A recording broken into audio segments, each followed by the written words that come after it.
Breaking news చూస్తున్నాం. CM Chandrababu ఢిల్లీలో కేంద్ర ఉక్కు మంత్రి కుమారస్వామితో భేటీ అయ్యారు. చంద్రబాబు ఇంట్లో వారిద్దరూ సమావేశమయ్యారు. విశాఖ స్టీల్ ప్లాంట్ అంశంపై ఇద్దరు చర్చించారు. నిన్న చంద్రబాబును ఉక్కు సహాయ మంత్రి భూపతి రాజు శ్రీనివాస్ వర్మ కూడా కలిశారు. చంద్రబాబు ఢిల్లీ వెళ్లడానికి ముందు విశాఖ స్టీల్ ప్లాంట్ ఉద్యోగులు పెద్ద ఎత్తున ఆందోళన చేశారు. విశాఖ ఉక్కును కాపాడాలని, కేంద్రంపై ఒత్తిడి తీసుకురావాలని మానవహారం చేశారు. దీంతో పాటు ఇదే అంశంపై సీఎంకు వినతులు కూడా అందాయి. దీంతో చంద్రబాబు ఢిల్లీ పర్యటనలో విశాఖ ఉక్కు అంశాన్ని ప్రధానంగా పెట్టుకున్నారు.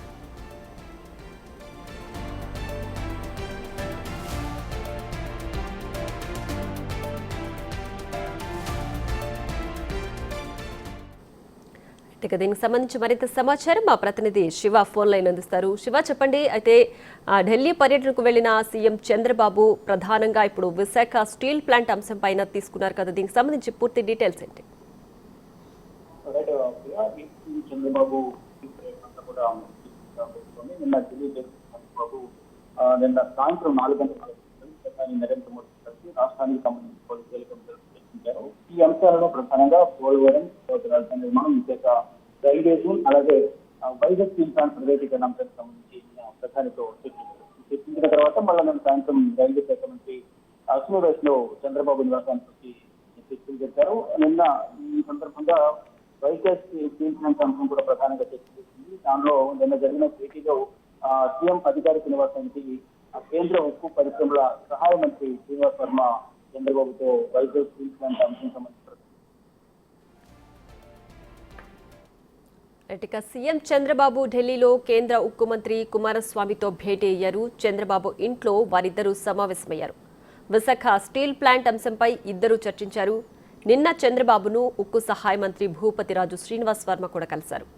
చంద్రబాబు ఢిల్లీ వెళ్లడానికి ముందు విశాఖ స్టీల్ ప్లాంట్ ఉద్యోగులు పెద్ద ఎత్తున ఆందోళన చేశారు. విశాఖ ఉక్కును కాపాడాలని, కేంద్రంపై ఒత్తిడి తీసుకురావాలని మానవహారం చేశారు. దీంతో పాటు ఇదే అంశంపై సీఎంకు వినతులు కూడా అందే. దీంతో చంద్రబాబు ఢిల్లీ పర్యటనలో విశాఖ ఉక్కు అంశాన్ని ప్రధానంగా పెట్టుకున్నారు. రైట్, ఇక బ్యాక్ టు యూ శివ. అయితే ఈ steel plant, Visakha steel plant అంశంపై ప్రధానంగా చంద్రబాబు నాయుడు చర్చిస్తున్నట్లుగా తెలుస్తోంది. సో దీనికి ప్రైవేటీకరణ కాకుండా చర్యలు ఉండే అవకాశం ఉందంటారా?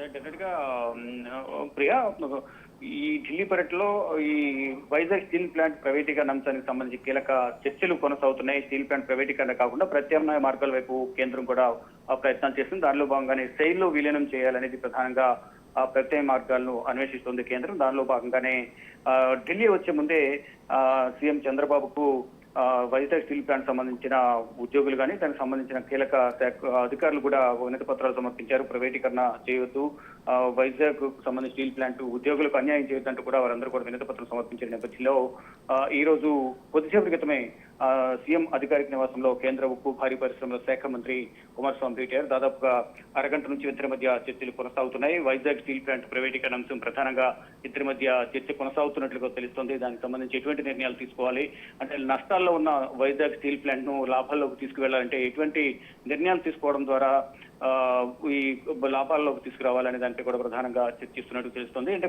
ప్రతి సంవత్సరం కూడా 4,000 కోట్ల నష్టం అనేది వైజాగ్ స్టీల్ ప్లాంట్ కు వస్తుంది.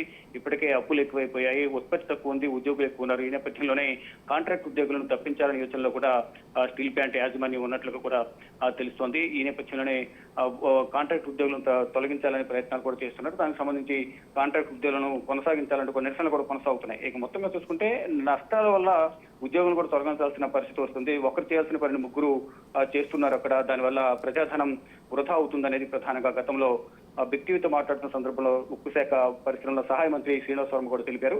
ఇక దానికి సంబంధించి ఎటువంటి నిర్ణయాలు తీసుకోవాలి, సెయిల్ కు అనుసంధానం చేసి సెయిల్ కలపడం ద్వారా సెయిల్ ఆధ్వర్యంలో నడుస్తున్న కొన్ని కంపెనీలు లాభాల బాటలో ఉన్నాయి కాబట్టి వైజాగ్ స్టీల్ ప్లాంట్ ను కూడా సెయిల్ కు అప్పగించడం ద్వారా లాభాలను ఏ విధంగా సాధించవచ్చు అనే దానిపై కూడా ప్రయత్నాలు జరుగుతున్నట్లుగా వార్త చర్చలు చేస్తున్నట్లుగా తెలుస్తుంది. శ్రీనివాస్ వర్మ కూడా గతంలో ఇటు సెయిల్కి సంబంధించిన చైర్మన్ తో కూడా మాట్లాడినట్టు తెలుస్తుంది. మరోవైపు ఇతర ప్రత్యామ్నాయాల వైపు కూడా ప్రధానంగా చర్చలు జరుపుతున్నారు. దానిలో భాగంగానే సీఎం చంద్రబాబు ఎన్డీఏ ప్రభుత్వం కీలకంగా ఉన్నారు కాబట్టి రాష్ట్రానికి అన్ని విధాలు ఉపయోగపడే విధంగా ప్రజలకు అన్ని రాష్ట్ర ప్రజలను ఎటువంటి ఇబ్బంది లేకుండా చూడడం ద్వారా రాష్ట్రం అభివృద్ధి చెందుతుంది, మరోవైపు పార్టీని బలోపేతం చేసుకోవడం పాటు ఎన్డీఏ కూటమి అధికారంలోకి వచ్చిన తర్వాత రాష్ట్రానికి ఏం చేశారనేది జనాల్లో చర్చలు కొనసాగుతాయి, చర్చ జరుగుతుంది. కాబట్టి ఈ ఎన్డీఏ ప్రభుత్వం హయాంలోనే అన్ని రాష్ట్రాన్ని అభివృద్ధి చేయడంతో పాటు ఇటు పోలవరం ప్రాజెక్టు, అమరావతి రాజధాని కానీ, వైజాగ్ స్టీల్ ప్లాంట్, అలాగే రైల్వే జోన్ వీటన్నింటినీ కూడా ఆ కూటమి ప్రభుత్వంలోనే అభివృద్ధి చేసి చూపించాలని యోచనలో చంద్రబాబు ఉన్నారు. దానిలో భాగంగానే అంది వచ్చిన ప్రతి అవకాశాన్ని సద్వినియోగం చేసుకుంటున్నారు. ఈ నేపథ్యంలోనే నిన్నటి నుంచి కూడా ఇటు ప్రధాని నరేంద్ర మోడీతో కలవడం కానీ, తర్వాత ఈరోజు అయితే ఎప్పటి నుంచో విశాఖ స్టీల్ ప్లాంట్ ప్రైవేటీకరణ జరగబోతోంది అంటూ కూడా పెద్ద ఎత్తున దానికి సంబంధించి ఆందోళన చేశారు ఉద్యోగులు.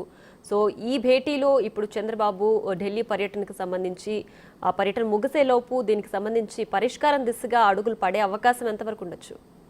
డెఫినెట్ గా ఆ పరిష్కార మార్గాలను కనుగొనే ప్రయత్నాల్లోనే ఈ భేటీ అనేది కొనసాగుతుంది. అంటే పరిష్కారం దిశగా ఎటువంటి నిర్ణయాలు తీసుకోవాలని దానిపై కుమారస్వామితో చర్చలు ప్రజెంట్ కొనసాగుతున్నాయి. తన నివాసంలోనే కీలక నిర్ణయాలు తీసుకోబోతున్నారు. ఈ సమావేశం జరిగిన తర్వాత అధికారుల స్థాయిలో ఒక సమావేశం కూడా జరిగే అవకాశం కనిపిస్తుంది.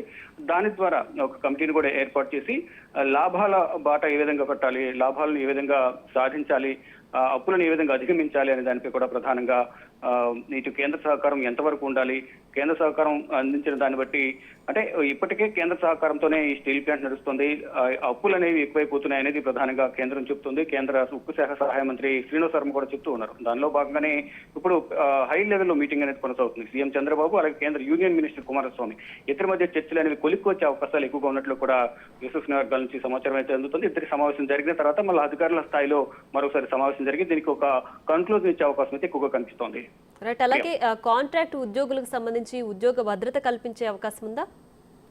అంటే దాని గురించి కూడా ప్రధానంగా చర్చలు కొనసాగుతున్నాయి. అంటే అక్కడ ఉత్పత్తి అనేది తక్కువ ఉంది, దీనికి సంబంధించి ఉద్యోగుల పేమెంట్ అయితే ఎక్కువ అవుతుంది అనేది ప్రధానంగా కేంద్రం భావిస్తోంది. దానిలో భాగంగానే అంటే ఈ స్టీల్ ప్లాంట్ సంబంధించిన యాజమాన్యం భావిస్తోంది. దానికి సంబంధించి శ్రీనివాస్ వర్మ కూడా ప్రధానంగా చెప్పేది ఒకటి, అంటే అక్కడ ఉత్పత్తి తక్కువ ఉంది, ఇక్కడ ఉద్యోగులు ఎక్కువ ఉన్నారు, పని తక్కువ ఉంది, కానీ దానికి సంబంధించి పని చేసేవారు ఎక్కువయ్యారు, పని కూడా తక్కువ ఉంది. దానివల్ల ఉద్యోగులకు సంబంధించిన శాలరీలు ఎక్కువ ఇవ్వడం, ఉత్పత్తి తక్కువ ఉండడం వల్ల నష్టాల వల్ల అప్పు తీసుకొచ్చి వాళ్ళకి శాలరీలు ఇవ్వాల్సి వస్తుంది. దానివల్ల 4,000 కోట్లు అనేది ప్రతి సంవత్సరానికి నష్టం వాటిల్లుతుంది. కాబట్టి అయితే కాంట్రాక్ట్ ఉద్యోగులు కూడా తొలగించాలి అనేది కూడా ప్రయత్నాలు చేస్తున్నట్టు తెలుస్తుంది. మరి ఉద్యోగ భద్రత గురించి కూడా చర్చలు జరుపుతున్నారు.